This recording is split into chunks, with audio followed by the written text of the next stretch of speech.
Miguel, cenário internacional. A gente tem essa grande notícia da semana, que é o acordo entre Israel e Hamas para a liberação de reféns. Como que você vê esse acordo? Um acordo que demorou para acontecer. As notícias agora, inclusive, são de que o Hamas já tinha apresentado essa proposta para Israel. Israel foi segurando, não quis no primeiro momento fazer essa negociação, mas acabou pressionado, acabou isolado e agora faz então essa negociação. Pressionado, inclusive, pela própria população de Israel, os parentes desses reféns que querem ver logo um acordo saindo.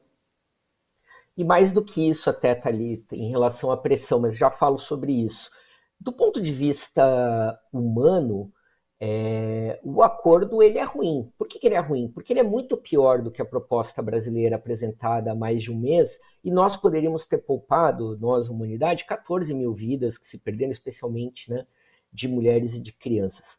Do ponto de vista geopolítico, a gente tem um empate, digamos assim. Ninguém perdeu e ninguém ganhou, né? O Hamas ganhou porque demonstrou resiliência, né? A gente lembra que quando Israel invade a faixa de Gaza, ele vai com o argumento de que vai exterminar o Hamas. Foi essas palavras utilizadas, né? E o Hamas permaneceu atuante, enfim, né? Óbvio, sofreu suas baixas, tem um custo humano enorme. Por isso que eu fiz questão de separar para não parecer que eu compactuo, né? O custo humano é irremediável, né? Mas o Hamas sobreviveu à ofensiva, essa é a verdade, por mais gigantesca que ela seja. E na negociação, também o Hamas, vejam, qual é a exigência do Hamas no cessar-fogo? Né? Libertação de mulheres e de crianças. Eles não pedem nenhum líder político, eles não pedem nenhuma... Então também isso ajuda a galvanizar apoios ao Hamas e colocar numa outra situação, pelo menos, tira o Hamas do isolamento que ele se encontrava antes do conflito, antes dos ataques a Israel, por conta das articulações e negociações que países árabes vinham fazendo diretamente com Israel, excluindo a questão palestina. Então recoloca a questão palestina, recoloca o Hamas como sujeito e possivelmente mantém a faixa de Gaza sob controle do Hamas depois desse período. É uma possibilidade, uma perspectiva que se coloca.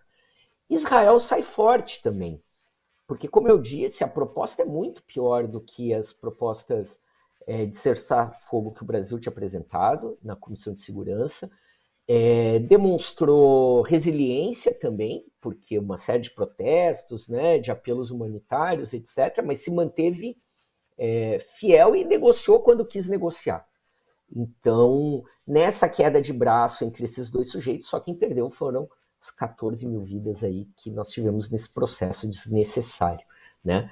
Agora, por que demorou também, né? Israel, ele tem uma contradição, como você chamou a atenção, e é importante, certamente os nossos espectadores e espectadoras já estão familiarizados pela cobertura que vem sendo feita, não só no Bom para Todos, né? Mas Israel é uma nação armada, né? O serviço militar é obrigatório, é o país com o maior número de reservistas do mundo, né? E quando entra num conflito como esse, as pessoas deixam seus trabalhos, etc., né? A economia sofre um baque também com a guerra, porque as pessoas estão saindo da televisão, estão saindo do mercado, estão saindo para irem, né? Homens e mulheres, muitos jovens, né? Então a população economicamente ativa. Então, a gente se lembra que antes do conflito, o governo israelense, o gabinete, né, do primeiro-ministro, já vinha num processo de impopularidade, de rejeição e possivelmente de queda, né?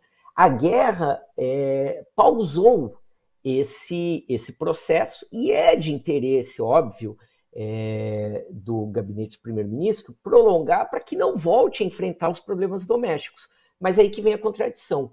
Com tantas pessoas na ativa, né, com a economia paralisando, com a impopularidade, com as cenas do massacre, vai se tornar insustentável para Israel permanecer nessa ocupação com a faixa de Gaza. Então ele também não podia esticar mais a corda, ele tinha que chegar ao momento de cessar fogo, porque senão ele teria uma junção dos problemas externos com os problemas internos, né?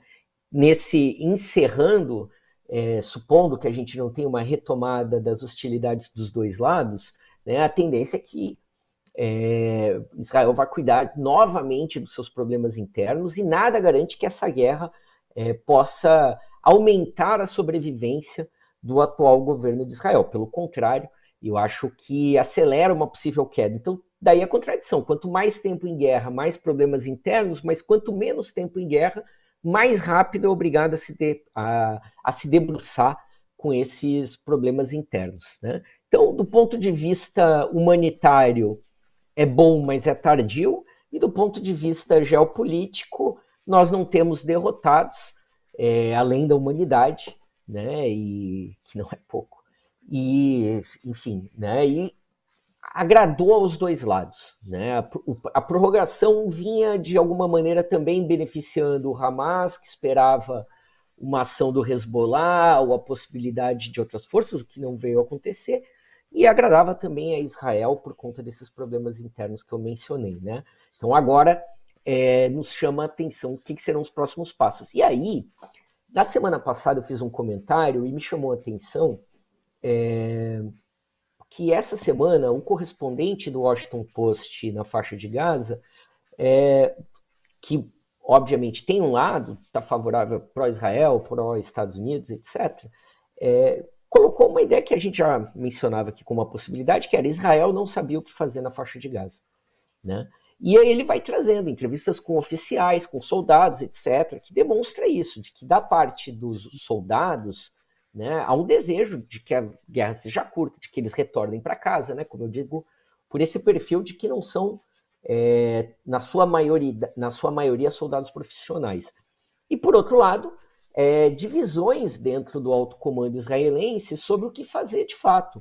Se era uma guerra, né, blitzkrieg, de você destruir, sair, deixar isso abandonado, de você tirar o Hamas do controle da faixa de Gaza, para quem entregar, ou se era um processo, e de fato, né, como já foi mencionado várias vezes, de expulsão dessa população em direção ao Egito, e de dividir, e talvez uma das hipóteses que se coloque é ao menos dividir a faixa de Gaza em duas áreas, o sul e o norte, expulsando, se não me engano, para o norte os colonos palestinos e Israel e tomando a região do sul, uma possibilidade de que isso aconteça. O fato é que não havia consenso, né? E que isso também, então, essa parada na guerra também serve para Israel decidir o que é que vai fazer e que passo vai tomar, e que isso não significa que seja necessariamente uma decisão positiva ou uma decisão boa, né? Sim. Só lembrando os termos desse acordo, né? São 4 dias de cessar-fogo para essa troca de prisioneiros e reféns, com um adendo de mais um dia a cada 10 pessoas que forem libertadas pelo Hamas. Então, essa pausa pode se prolongar. São 150 pessoas que serão palestinos, que serão soltos por Israel, sendo 123 menores de idade, 5 com 14 anos, 5 crianças de 14 anos, os outros todos menores de idade. Então, é um número bastante grande dentro desse número. 150 no primeiro momento, podendo chegar até 300, né?